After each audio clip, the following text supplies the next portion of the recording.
During these months of the COVID-19 pandemic, the people of the New Orleans area have come together to help those who suddenly found themselves jobless and also those who have worked nonstop to keep us healthy. We'll take a look at the kind acts that have shown how members of this community have dedicated themselves to being good neighbors. Coming up now on Living in the New Normal. Hello, I'm Marcia Kavanaugh, and thanks for joining us for the latest in our continuing series, Living in the New Normal. The COVID-19 pandemic is nearing the one-year mark. During these months, community members have struggled. So many in the hospitality industry suddenly lost their jobs while healthcare workers labored endlessly to save lives. But their plight and their heroism did not go unnoticed. People citywide came together to help those in need and to demonstrate gratitude to medical staff. One example, a West Bank restaurant owner who quickly came up with a plan to keep his doors open and his staff employed while helping neighboring hospital workers. Tom Hinyup, chef owner of Sunray Grill here in Gretna. When the pandemic hit, March 10th, they decided they were going to shut down our dining rooms. We took immediate action. No one's ever dealt with this before. We've been through Katrina, but there was always, the rest of the world was there to help. This was something completely different. You were on your own. So what we decided to do, we saw that we were on a medical campus, so we saw these guys leaving work every day just completely exhausted. We decided we wanted to do something, so we came up with an idea called Meals for Medicine, which originally the idea was to just have us deliver food to the homes of doctors and nurses and paramedics, whoever else might be one of your neighbors. We just had to figure out, all right, what are we going to do and how are we going to handle it? So we saw people were trying to figure out ways to help the medical community. We also wanted to help, and it just kind of evolved. What ended up happening was people just started donating money and having us just bring food over to the hospitals. We hit West Jefferson Hospital, we hit Toro, we hit Ochsner here, Ochsner, East Bank as well. We were going all over the place delivering these meals to nurses, doctors, as much as we could. We were trying to do whatever we could. And it just took off. And what was great about it was it provided us with some income. It provided me to allow my staff to continue to work without having to shut my doors like a lot of that was occurring at the time and still is. They felt good because they were supplying meals for people. We served 4,000 meals in about a 6-week period. We would do anywhere from 50 a day to 200 a day. We would do anything from pulled pork to barbecue chicken to, we did crawfish, we did jambalaya. We felt good being able to prepare and provide that service for them, and to be able to see the doctors and nurses come back over and say thank you was really rewarding. I got to meet a lot of people that I would have never met before, got to thank them for what they're doing. And when you would see them leaving and just being able to thank them and put a smile on their face by giving them a plate of jambalaya or a plate of fried chicken or red beans and rice, whatever it was, that was kind of the most rewarding thing. And then being able to have other people that were buying those meals be a part of it as well. Meals for Medicine just became what it was going to become. We just kind of guided it along the way, which there was a lot of other groups around that were doing it. We weren't the only ones. I think everybody kind of thought of it at the same time. We did our little corner of the universe. It was tremendously rewarding to be able to take care of those guys. And as Tom said, he and his staff were not alone in organizing to help others. And here to talk about the many other ways that New Orleans residents have been good neighbors are Devin DeWulf, founder of the Krewe of Red Beans, which spearheaded Feed the Front Line, Feed the Second Line, and also Hire a Mardi Gras Artist. Erica Chomsky-Adelson, founder and executive director of Culture Aid NOLA, which has also kept New Orleans culture bearers fed during this very challenging time. And Howie Kaplan with the Howlin Wolf Music Club. He's the owner of it. He's headed the Meals for Musicians with the New Orleans Musician Clinic. Howie also is a band manager, including for Rebirth. Thanks a lot for joining us, guys. I mean, you all have done just such a wonderful thing for so many members of this community. You're all to be congratulated and applauded and just given great gratitude. So I want to hear about all the work that you all have done, how it got started. Devin, let's start with you. Krewe of Red Beans, tell us just a little bit about it, and then, how did you decide you needed to do something to help people? Yeah, well, the Krewe of Red Beans, I started 12 years ago, and we're a small neighborhood walking group, and we're basically a bunch of people who like community service because that's always been part of our identity. And when COVID hit, my wife is actually an ER doctor, and she would come home every day and tell me about work. And on March 15th or so, she came home, and what she told me, instead of all the stress and all the bad, the first thing she said was a nurse brought cookies and shared them with everybody. And that made a big impact on her day. It boosted her morale. And that's kind of the idea sprang from that. So I emailed my crew members and said, this is something we could do. We know the restaurants are going to be struggling. We know the healthcare workers are super stressed out. And we placed a $60 order of food. My wife picked it up the next day, brought it to work. I emailed the crew, and we put it on Instagram. And 6 weeks later, we had raised $1.2 million and bought 90,000 meals from 49 local restaurants and a couple coffee shops. And really, that was a lifeline for those restaurants to survive. Most of them are still in business today, which we're thankful for. Obviously, the struggle is not over for them. But that initiative that we did was probably the largest one in America. And after that, we learned a lot, and we just kept working different ideas to try to help, because New Orleans needs a lot of help right now. Yeah, it really does. There's so many people who need so much help, and that's really pretty stunning. You raised over $1 million to help people. I mean, people just definitely wanted to help others. Were a lot of those donations from other places, or was it all coming from this region? What would you say? So my neighbor is a website builder, and he was quarantined, and so he built a website for us, and then people could donate on the website, and it was just small donors, basically, because at the time, nobody knew really what else to do, and we were a group that was very active, and people saw that every day we were posting pictures of the meals that we were delivering, and people were hearing from the hospital workers themselves, the doctors and nurses, and the restaurants as well. So it just kind of exploded, and it was unexpected, but we all we wanted to do was buy as much food as possible from as many restaurants as we could to feed as many healthcare workers as we could at the time. And, like you said, it's multifaceted. And as we heard Tom say, as a restaurant owner, it's helped the restaurant stay in business, at least to some degree, and, get some revenue stream coming in there, keeping their employees employed.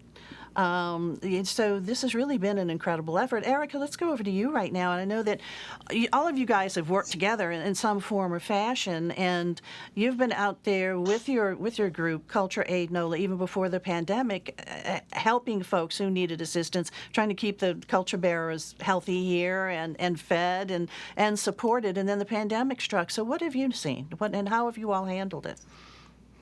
Well, we actually were formed in response to the pandemic. We didn't exist before. We're brand new. Okay. And right at the beginning in mid-March, we were able to pull together a really kind of diverse and collaborative group of really cultural service-oriented nonprofits and figure out kind of what we needed to do and how we could support each other to support our cultural community. A few days after that, with the help of several chefs, we were able to serve 500 meals. A few days after that, it was 750 meals, and a few days after that, it was 5,000. And we've kind of really just seen the need rise from there. Since March 23rd of last year, we've served over 100,000 people. And just out there, we had a food distribution last night, and the need is rising. People are definitely still hurting, so we're going to be here for them. And so when you do this food distribution, Erica, how do you guys work that out? Do you deliver? I know that there has been delivery involved. Is that how you guys do it, or does someone come to a central spot? No, we're a pickup distribution, but we have a dual mission. We are no barrier, no stigma aid. So a lot of times when you would go to like a regular food bank, you'd have to provide proof of income, social security number, ID, all of this paperwork, all of these barriers. And we ask no questions. We say, how many people are in your family? And then we provide enough food for them. And at the same time, the other part of that mission, I think, is really important, the no stigma part. We are hiring local musicians and DJs to create a more kind of community event type of environment. We greet everyone, we make people feel really welcome and really safe coming to us, and respecting their anonymity, respecting their boundaries, and treating everyone with dignity. And so people come to one spot, or do you have more than one location that they could go to? We're doing 2 food distributions a week right now, one in St. Roch and one in Treme. And currently, we're really seeing about 3,000 people a week at both of those, Okey which doke. is terrifying. And people can go to your website and find out what those locations are? People can Okay. go to our website and find those locations, and the flyers are in English, Spanish, and Vietnamese, so that they're Okey doke. quite accessible. All right, and Howie, let's take a look at what you're involved in, and specifically, you first have been working with musicians. You are a club owner. You know musicians. You hire them to entertain the folks who come to your club when you can open. So, I mean, I know it's been really rough on musicians. They have not been able to play. It's been rough on club owners who can't open their doors, or certainly not to the full crowd. So, what did you start, and how has that worked? Well, I mean, we recognized early on music clubs were going to be the first to close and the last to open. And so it really it made us sit down and think. We were lucky that we haven't had to close. We've been open every day. Not the music club side, but we have a bar and grill called The Den. And one of the lessons we learned from Katrina, Drago's in Fat City had set up a food line. And, there was nothing open, nothing was going on. And so they would go to Baton Rouge every day and pick up either a rice dish or a pasta dish. And I was one of the volunteers that kind of helped serve. And it was very telling. I think New Orleans really knows how to take care of our own. And so when you look at people like Devin and Erica, we've all worked together and we all continue to work together. There's no boundaries to what we do. And so that kind of gave us the impetus to start something, Like you said, we've been dealing with musicians for 33 years. I've had the Howlin Wolf for 20 years. And this was kind of a wake-up call to say we can either sit back and do nothing or we can all stand up and do something. And so we got in contact with the folks over at the Musicians Clinic, and we came up with a program that every Monday, Wednesday, and Friday feeds first responders, hospitality workers, and our culture bearers. So it's not just musicians, it's not just Indians, it's really a cross-section of our cultural economy. These are the folks that are hurting the most, like you just said. The musicians can't perform. The folks working in the hotels and the restaurants don't have jobs right now. Yeah. And so we saw the need. We saw the need grow from day one. That's evolved into several programs, and we have a program now every Wednesday. Close to 150 families every Wednesday. That's a delivery service, in conjunction with the Musicians Clinic. And it's not just meals. It's groceries. It's sundries. It's cleaning supplies. It's all the things that these folks that can't leave their homes because they're not able to right now. Yeah. And we're not looking at it as a short-term thing. We're looking at it as a 3 to 5 year plan of how we're going to be taking care of our culture bearers. Because let's be honest, we count on those 19 million people that come to New Orleans every year that take in our culture, that take it and give to the cultural economy. And these folks can't do that right now. And so we're really on the precipice of cultural extinction, and which is why I think, the 3 of us here and so many others in the community are working every day and round the clock trying to figure out how we save our culture and how we take care of our culture bearers. And also, I mean, I've read that just to keep the musicians somewhat employed, they've also been doing deliveries, that you have brought musicians in to actually deliver food too. Well, I know Devin's program, he's been doing that, and some others. On ours, we actually use volunteers. We actually have a waiting list on our volunteer list right now. And there are folks that come in and put the packages together. There are folks that come, and we've actually dissected the city. And again, the need keeps growing. We're also expanding into vaccinations, using music clubs and music venues and musicians to do vaccinations, mass vaccinations. If there's anybody that knows how to bring a whole bunch of people in a room and get them out quickly and safely, it's music venues. Okay. Devin, let's go over to you and then talk about that, how, the folks that you've used to help distribute food. You had Feed the Front Line medical workers, but also Feed the Second Line, right? That has been aimed at musicians. Yeah, back when we were doing Feed the Front Line, there was a moment where I was using volunteers to deliver the food. but then I realized I could scale up quickly and create jobs, so we started hiring musicians to do that. And we employed 35 musicians for the 6 weeks. And then everything else that we've done, it's all about trying to create jobs.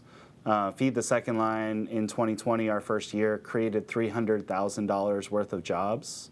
And we've created jobs, with Hire a Mardi Gras artist for 48 people, and we'll just continue to do that because, it's just needed right now. People have to figure out ways to get employment, and especially for musicians and others who don't have a real way to support themselves during COVID, we just got to get creative.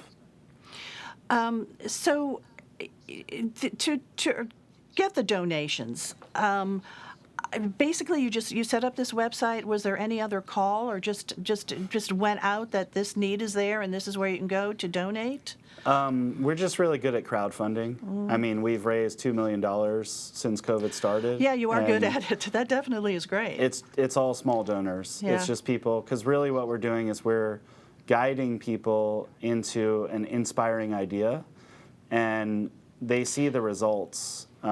Like we're paying people to work. We're buying groceries for people.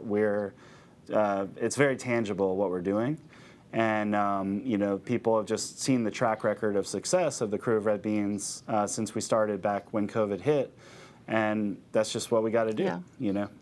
And you're doing it too, and you're doing it really well. It's pretty amazing. Erica, you mentioned that the need is growing. You're seeing more and more people need assistance. What are you hearing out in the community? What's it like for them? Absolutely. I think one of the things that's really important to note is that the cars get nicer every week. These are people who have never been hungry before. They were middle class, they had jobs, they had mortgages, and we need to make it really easy for them to ask for help. And we are seeing, more and more people, more new people, and we're just really, really focused on meeting that immediate need for food assistance, and doing what we can to serve our community as sustainably and equitably and efficiently as possible. So we've been able to work with our partners citywide and region-wide to source even more food to meet that need. And in terms of donations, we've been very lucky. We worked with the Musicians Clinic for quite some time. Now we're, out on our own as a nonprofit, and we've been able to work with the Greater New Orleans Foundation and other grantors, as well as community donations. Our donors right now are worldwide, and we're really just proud and grateful for the way that the community has really come together to help each other. And the cultural economy, I think, is not just musicians, it's also the hospitality industry. Those are a lot of people that are really hurting right now. Howie, what kind of reaction are you getting to this assistance? What are people telling you? Well, one of the things that we started with, again, with the clinic, wasn't just the meals and wasn't just putting together groceries. It was access to health care. It's access to mental health services. It's access to unemployment assistance when people had trouble navigating this. So we've had several people that have gotten on Medicaid, getting health care for the first time, getting repairs to shoulders and getting checkups.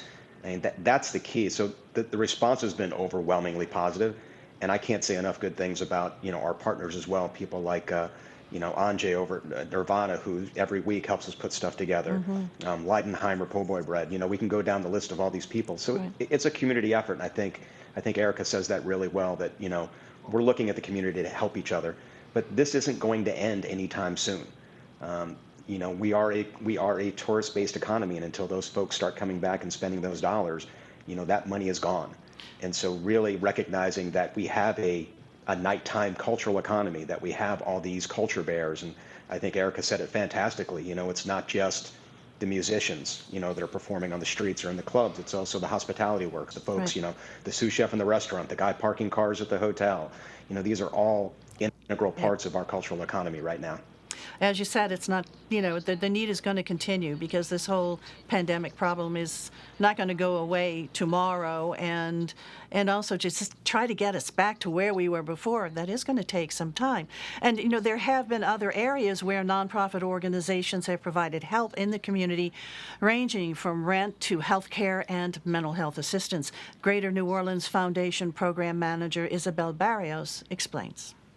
I feel like every nonprofit has felt like they had a role in assisting folks, from human services organizations to organizations working with youth and other programs. So as recently as last week, I was in a conversation where people working in food security and who are doing food delivery were all raising issues about mental health concerns and the kind of calls and requests that they are hearing. There have definitely been major needs in terms of rental assistance and housing and legal aid.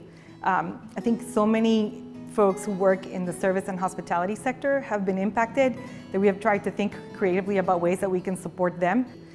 Other needs that are not maybe as obvious just have to do with childcare and figuring out how to assist organizations like Agenda for Children in just revamping childcare and making sure that it was safe. But also small business assistance. Every organization had to pivot and figure out a way to keep serving their clients if they were providing services in person, and whether that's long lines, masking, figuring out ways to keep everything sanitary. It's been quite a lift. The New Orleans community has really just come through in so many ways, and every time, it's just something that's inspiring and really truly humbling to see is how people come together.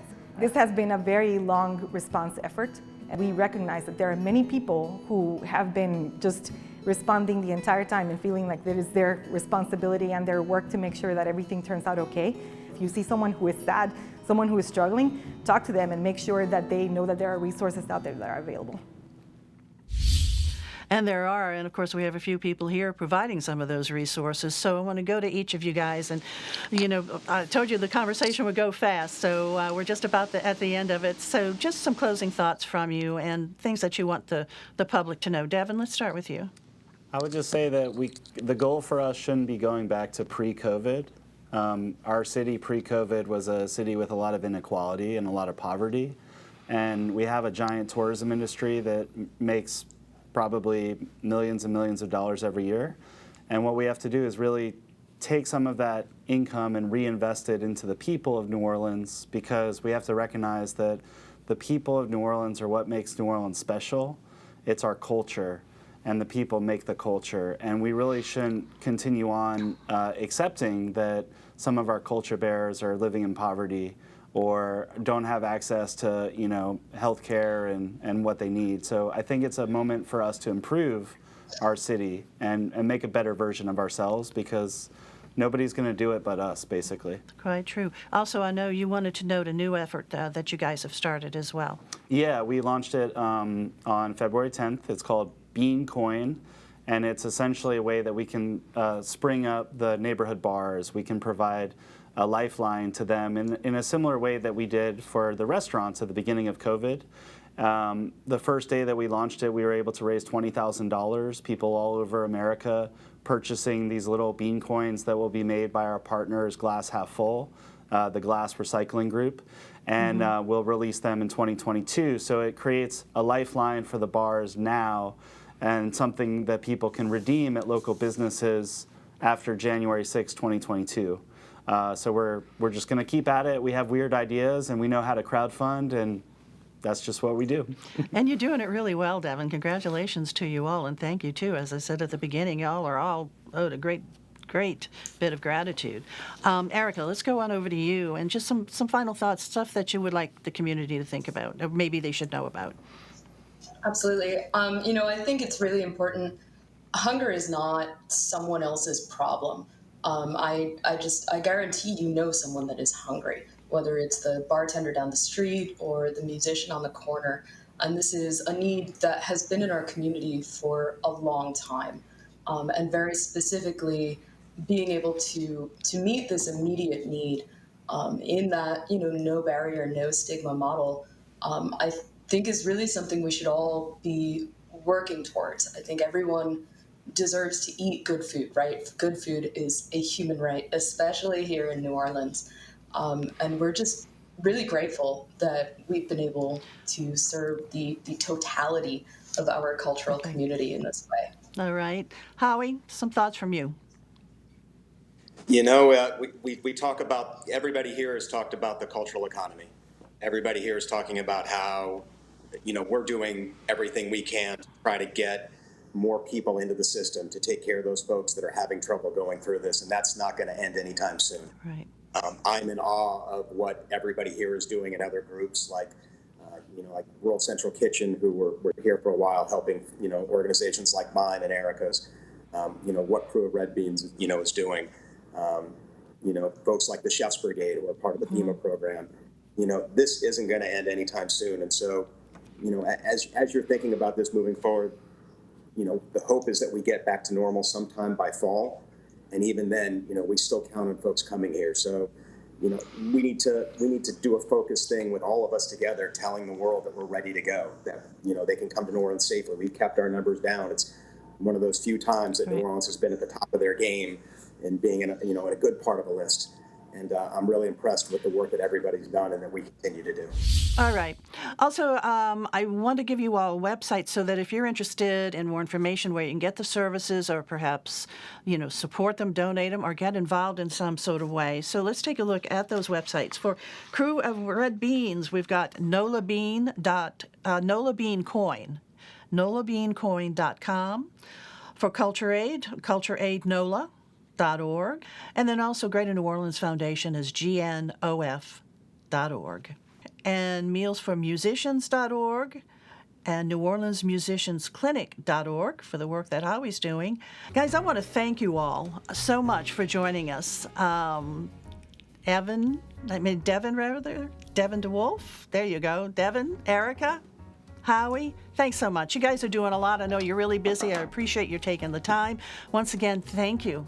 You know, a heartfelt thanks to what you're doing for everybody in the community. Thank you. And congratulations for all the work you're doing. Thanks a lot for watching, guys. We'll see you again next month with another episode of Living in the New Normal. Good night.